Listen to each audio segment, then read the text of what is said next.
السلام علیکم ورحمۃ اللہ وبرکاتہ۔ یہ دنیا عارضی ہے۔ شب جمعہ تبلیغی مرکز نوشہرہ مولانا شاہ فیصل صاحب کا بہت ہی پیارا بیان تمام دوست دیکھیں۔ جزاک اللہ۔ اللہ رب العزت کا احسان ہے، کرم ہے، مہربانی۔ اللہ کی توفیق سے ہم آپ ادھر اکٹھے ہوئے ہیں، جمع ہوئے ہیں۔ اللہ نے چاہا، اللہ کی مرضی سے ہوا۔ ہم یہ سارا مجمع مختلف بستیوں سے، مختلف محلوں سے، مختلف دیہاتوں سے، شہروں سے، کسی گھر سے ایک آدمی، کسی سے دو آدمی، محلے سے، جماعت سے، بعض افراد میں اللہ کا انتخاب ہوا، ایک ایک کو جمع کیا، قطرہ قطرہ سے اتنا بڑا سمندر بن گیا۔ اب نفس ایمان جو ہے یہ تو ایک وحدی چیز ہے، یہ تو کسبی نہیں ہے، کوئی اپنے کثرت سے، اپنی محنت سے، اپنی کوشش سے تو ایمان حاصل نہیں کر سکتے۔ یہ تو اللہ کا انتخاب ہے، وحدی ہے۔ اللہ جس کے لیے چاہتے ہیں ایمان کی دولت سے نوازتے ہیں، اس کے دل کو ایمان کی نور سے منور فرماتے ہیں۔ تو لیکن اس کے ایمان کے پھر درجات ہیں۔ یہ پھر کسبی چیز ہے، پھر یہ محنت کی چیز ہے، کوشش کی، قربانی کی چیز ہے کہ جتنا کوئی چاہے وہ ایمان کی درجات میں بڑھتا جائے، صفات کے اعتبار سے وہ بڑھتا جائے، اللہ کے ہاں قرب میں وہ بڑھتا جائے۔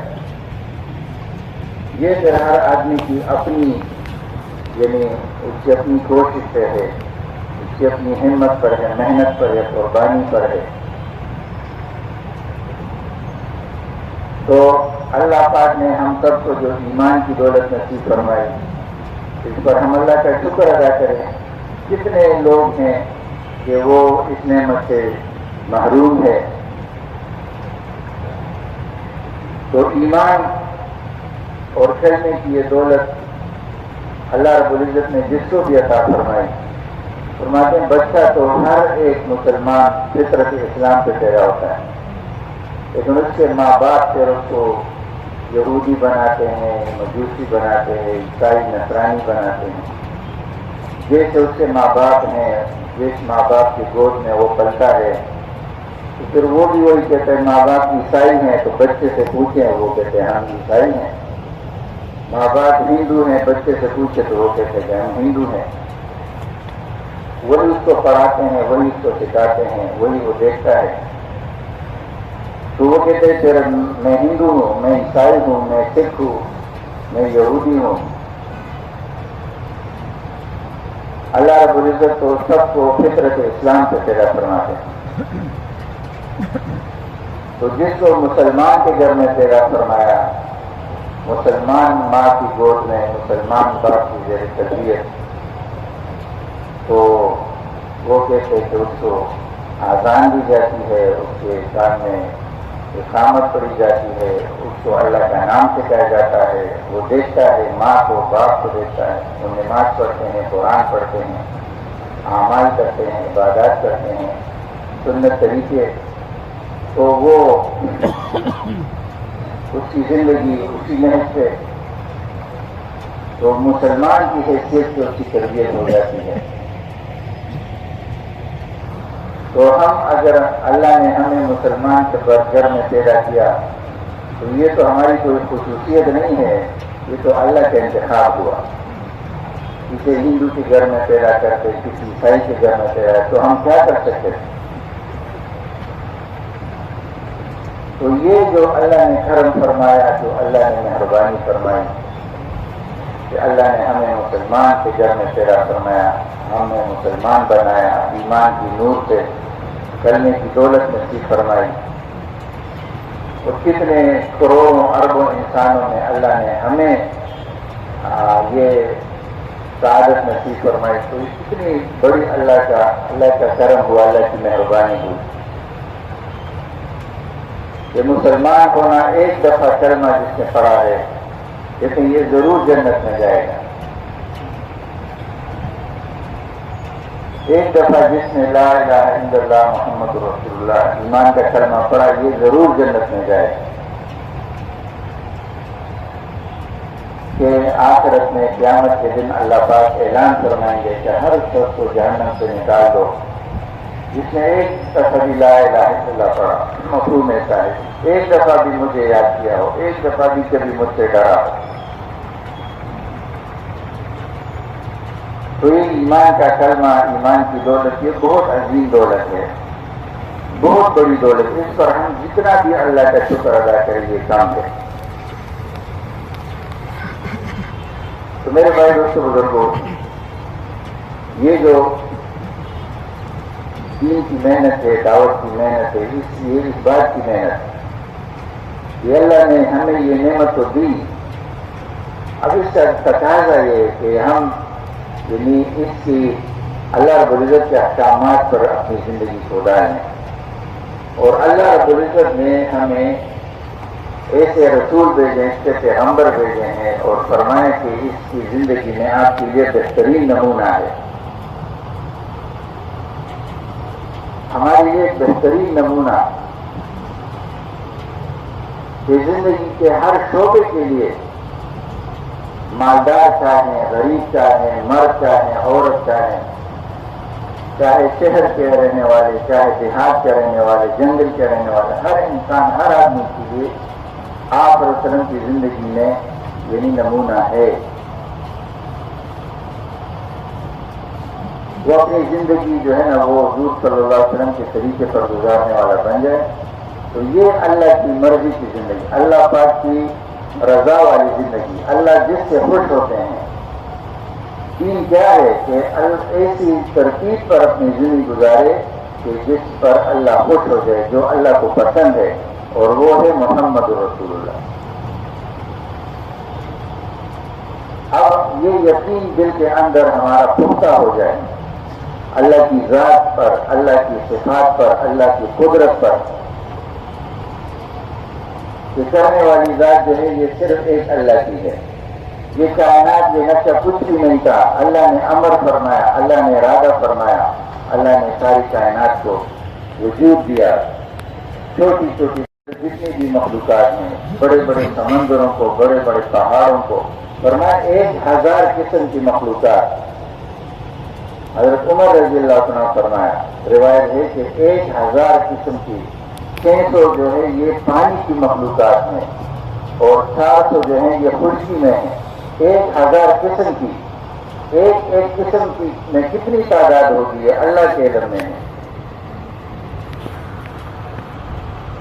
تو یہ ساری کائنات کو، ساری مخلوقات کو اللہ نے پیدا فرمایا، سب کو اللہ نے اپنے قبضے میں رکھا ہوا ہے۔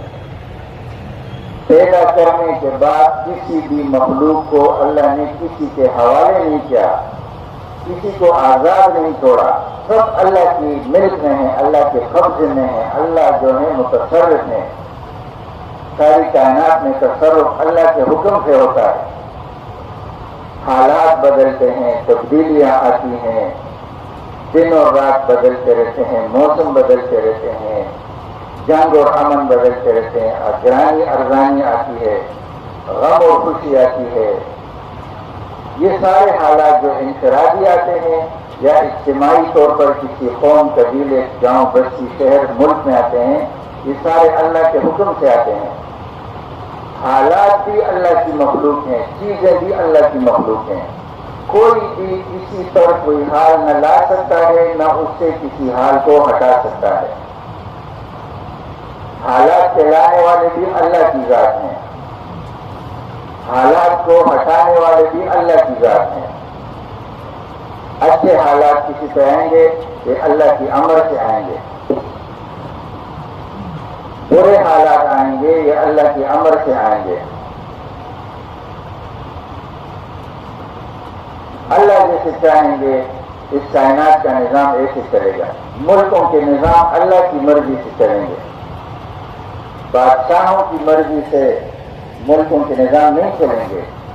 بادشاہ جیسے چاہے گا، صدر وزیر اعظم جیسے چاہے گا، اس کے ملک میں وہ نہیں ہوگا، اللہ جیسے چاہیں گے ملکوں میں وہ ہوگا، کیونکہ شہنشاہ کون ہے؟ یہ اللہ کی ذات ہے، اس لیے کہتے ہیں کہ شہنشاہ نام نہ رکھو.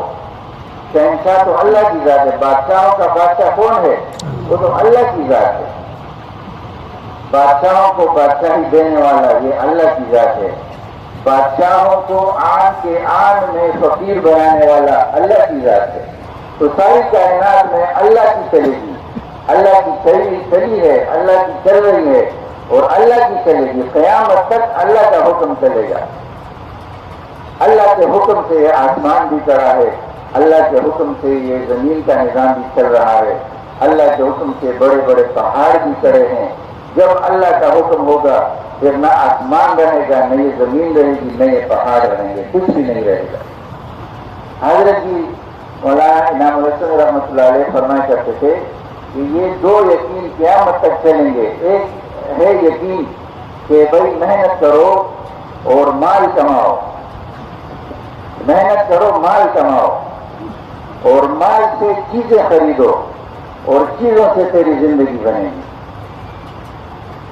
بڑا گھر بناؤ اور اس میں بڑا فرنیچر سجاؤ, گرمی کا انتظام کرو, سردی کا انتظام کرو, تمہیں سکون مل جائے گا. اور بڑے بڑے اسلحے خریدو, تمہیں حفاظت مل جائے گی. اور گاڑیاں خریدو اور تمہیں اس سے آرام مل جائے گی. یہ ساری چیزیں مال سے ملے گی. لہذا مال کے لیے زیادہ سے زیادہ محنت کرو, ہر وہ حربہ استعمال کرو جس سے مال جو ہے نا ہاتھ میں آئے. بس یہ اس کی محنت کرو. کہتے ہیں کہ اس یقین کی بنیاد پر آج جو ہے نا یہ دنیا میں ساری چینا جپٹی لگی ہوئی ہے. ہر آدمی کی یہ سوچ ہے, اس کی یہ دوڑ ہے کہ کس طرح میرے ہاتھ میں زیادہ مال آ جائے تاکہ میں زیادہ چیزیں خریدوں. زیادہ چیزیں خریدوں گا تو میری زندگی زیادہ بن جائے گی. اسی یقین کے بنیاد پر پھر ایک دکاندار تاجر ملاوٹ بھی کرتا ہے, ایک غریب بیچارہ وہ دھوکہ بھی دیتا ہے, اور ایک جو ہے نا وہ بیچارہ وہ جھوٹ بھی بولتا ہے, اور ایک بھائی جو ہے نا دوسرے کی زمین بھی کاٹتا ہے اور اس کو جو ہے نا بہن کو حصہ نہیں دیتا. کیوں کہ میں بہن کو حصہ دوں گا میرا حصہ کم ہو جائے گا, تو کم ہو جائے گا, میرے پیسے کم ہو جائیں گے, پیسے کم ہو جائیں گے, میرے کام پر نہیں بنیں گے. کام تو بنتے پیسوں سے. لہذا ہر بار استعمال کرو, ہر وہ طریقے استعمال کرو جس سے پیسے جیب میں زیادہ آ جائیں. تو جب یہ یقین ہوگا کہ مال سے زندگی بنے گی, مال سے میرے کام بنے گے, مال سے مجھے آرام ملے گی, مال سے مجھے عزت ملے گی, مال سے مجھے حفاظت میری ہوگی, تو مال کے کمانے کے لیے, مال ہاتھ میں لینے کے لیے وہ سب کچھ کرے گا. اور فرمایا کہ آج کہتے ہیں کہ دنیا میں جتنی بھی چینا جپٹی ہے اور جتنی بھی کھینچا کھانی ہے, ایک طرف کھینچ رہا ہے, دوسری طرف کھینچ رہا ہے. تو کہتے ہیں کہ اس ساری یعنی اس کی جو بنیاد ہے یہ وہ غلط یقین ہے کہ میری زندگی کہاں سے بنے گی, مال سے بنے گی. اور فرمایا کہ صحیح یقین یہ ہے کہ زندگی بنانے والی کون ہے, وہ اللہ کی ذات ہے. اگر مال سے زندگی بنتی تو قارون کی زندگی بن جاتی. قارون کو بہت زیادہ مال اللہ نے دیا تھا. وہ کہتا تھا کہ یہ تو میں نے اپنے ہنر سے کمایا ہے, مجھے ہنر آتے ہیں, مجھے کمانا آتا ہے, مجھے طریقے آتے ہیں, اور یہ جو ہے نا میں اس کا ماہر ہوں, تو میں تجارت میں بڑا ماہر ہوں, میں نے اپنے ہنر سے, اپنی مہارت سے یہ مال کمایا, مجھے کسی نے دیا تو نہیں ہے. تو یہ کوئی کافر نہیں تھا, موسیٰ علیہ السلام کی برادری کا آدمی تھا. تو اس کو موسیٰ علیہ السلام نے نبی, اللہ کا نبی اللہ کے دین کو پیش کرتا ہے, اللہ کے احکامات کو پیش کرتا ہے, اس پر لانے کی کوشش. تو زکوٰۃ کا مطالبہ کیا. جب مال زیادہ ہے تو زکوٰۃ بھی زیادہ ہے, ظاہر ہے. تو اس نے ایک ہیلا بنایا اور اس نے یہ ایک عورت کو اس نے لالچ دی کہ میں تمہیں اتنے پیسے دوں گا اور تم موسیٰ علیہ السلام پر تہمت لگا دو. تو موسیٰ علیہ السلام سے اس نے کہا کہ میں بنی اسرائیل کو جمع کروں گا، تم اللہ کے احکامات بیان کرو ان کے سامنے۔ تو نبی کا کام یہی ہوتا ہے۔ بنی اسرائیل کو جمع کیا، موسیٰ علیہ السلام تشریف لائے اور اللہ کے احکامات بیان کر رہے ہیں، اللہ کے احکامات بیان کر رہے ہیں۔ بیچ میں اس ظالم نے پوچھا کہ اے موسیٰ، اگر کوئی زنا کرے تو اس کے لیے کچھ رجم ہے، اس کو سنسار کرو۔ تو کہا گیا اگر تم کرو تو پھر میرے لیے بھی یہ حکم ہے۔ تو اس عورت کو اشارہ کیا قارون نے، تو وہ کھڑی ہو گئی۔ موسیٰ علیہ السلام بڑے جلالی پیغمبر تھے، اللہ نے اس کو بڑا جلال دیا تھا۔ جب موسیٰ علیہ السلام نے اس کو دیکھا، پوچھا کیا بات ہے، تو وہ ڈر گئی۔ جھوٹ بھی تھا تو اس نے صاف صاف کہہ دیا کہ مجھے تو اس نے لالچ دی ہے اور یہ کہا کہ ایسے ایسے بات کرو۔ موسیٰ علیہ السلام بہت پریشان ہوئے، بہت غمگین اور رونے لگے، سجدے میں گر گئے۔ اللہ پاک نے فرمایا کہ موسیٰ رو نہیں، زمین پر میں نے تمہیں اختیار دے دیا۔ اور موسیٰ علیہ السلام نے زمین کو حکم دیا کہ اس کو پکڑو، اور زمین میں گھٹوں تک ڈھنس گیا، اور پکڑو۔ زمین کھینچ رہی ہے قارون کو، زمین کھینچ رہی ہے۔ اس نے پھر کہا کہ تو میرے مال کے لیے یہ کر رہے کہ میں مر جاؤں گا، میرا مال تو لے لے گا۔ فرمایا اس کا مال لے آؤ، اس کے خزانے لے آؤ۔ اتنے خزانے کہ اس کے خزانوں کی چابیاں، ان کی صندوقوں کی چابیاں وہ اتنی زیادہ کہ اس کے کھانے کے لیے ایک نوجوان پہلوان قسم نوجوانوں کی جماعت اس کے ساتھ ساتھ پھرتی تھی، وہ چابیاں لے لیتے۔ سارے خزانے، سارے سونا چاندی سب کچھ لے کے گئے تھے، اس کے سر پہ رکھ دو۔ اس کے سر پہ رکھ دیا، اور ماں اپنے خزانوں کے دولت کے جس کے لیے اس نے اللہ کو، اللہ کے رسول کو ناراض کیا تھا، اسی کے ساتھ ڈھنستا جا رہا ہے، قیامت تک جہنم میں پہنچ جائے گا۔ اللہ رب العزت کو خوش کرنا، ورضوان من اللہ اکبر، اللہ کو خوش کرنا سب سے بڑی بات ہے۔ اللہ خوش ہو جائے، کچھ بھی ساتھ نہیں ہے، نہ مال ہے، نہ دولت ہے، نہ حکومت ہے، نہ شریعت ہے، کچھ بھی ساتھ نہیں، اللہ ساتھ ہے، اللہ خوش ہو گئے، کام بن گیا۔ دنیا بھی ہے اور آخرت بھی ہے۔ اور اگر اللہ کو ناراض کر دیا تو سب کچھ کے ہوتے ہوئے بھی نہ دنیا ہے اور نہ آخرت ہے، دونوں ہاتھ سے گئے۔ تو یہ کہتے ہیں کہ صحیح یقین یہ ہے کہ کرنے والی ذات کون ہے؟ اللہ کی ہے۔ اور اللہ رب العزت نے صاف اعلان فرمایا ہے کہ میرے پیارے حبیب قل ان کنتم تحبون اللہ فاتبعونی، اے میرے حبیب ان سے کہہ دیجئے کہ اگر یہ اللہ سے محبت کرنا چاہتے ہیں، اللہ کو خوش کرنا چاہتے ہیں، اللہ کو راضی کرنا چاہتے ہیں، اللہ کو ساتھ لینا چاہتے ہیں، تو آپ بھی اتباع کریں۔ ان سے کہہ دیجئے کہ میری اتباع کرو۔ پیارے نبی صلی اللہ علیہ وسلم کی اتباع، پیارے نبی صلی اللہ علیہ وسلم کی تابعداری، یہ اس سے اللہ کی رضا ہے۔ اور اللہ فرماتے ہیں کہ اگر انہوں نے ایسا کیا یحببکم اللہ ویغفر لکم ذنوبکم، اللہ فرماتے ہیں کہ پھر میں بھی ان سے محبت کروں گا اور ان کے گناہوں کو بھی بخشوں گا، ان کی مغفرت بھی کروں گا۔ تو پیارے نبی صلی اللہ علیہ وسلم کی زندگی یہ بہترین نمونہ ہے ہر شعبے والے کے لیے، ہر آدمی کے لیے، عرب کے لیے بھی، عجم کے لیے بھی، مرد کے لیے بھی، عورت کے لیے بھی، مالدار کے لیے، غریب کے لیے بھی، جو بھی ہے جہاں بھی ہے، کسی کام کو چھوڑنا نہیں ہے۔ مالدار کو غریب ہونا ضروری نہیں ہے، غریب کو مالدار ہونا ضروری نہیں۔ غریب اپنی غربت میں اللہ کے حکم کو پیارے نبی صلی اللہ علیہ وسلم کے طریقے پر چلے، یہ غریب اپنی غربت میں کامیاب ہے۔ مالدار اپنی مالداری میں یہ پیارے نبی صلی اللہ علیہ وسلم کے طریقے پر چلے، تاجر اپنی تجارت میں حضور کے طریقوں کو زندہ کرے، زارع اپنی زراعت میں حضور کے طریقوں کو زندہ کرے، گھر والا اپنے گھر میں حضور کے طریقوں کو زندہ کرے۔ ہر آدمی جہاں پر بھی ہے، جس حیثیت میں بھی ہے، وہ وہیں پر حضور صلی اللہ علیہ وسلم کی ترتیب زندگی اختیار کرے، وہ اسی جگہ کامیاب ہے، وہ اسی جگہ کامیاب ہے۔ تو میرے بھائیوں بزرگوں، جس طرح شب جمعے کا تازہ بیان آپ لوگوں کے لیے اس چینل پہ اپلوڈ کیا ہے، انشاءاللہ کوشش رہے گی کہ نئے نئے یہ بیانات ہمارے چینل پر آپ لوگ دیکھیں۔ یہ مولانا شاہ فیصل صاحب ہے جنہوں نے بہت ہی اچھے الفاظ و بہترین بیان پیش کیا ہوا ہے۔ تمام دوست اس بیان کو لائک سبسکرائب کیجیے، بیل آئیکن پہ کلک کیجیے تاکہ نیو بیانات بر وقت پر دیکھ سکے۔ جزاک اللہ۔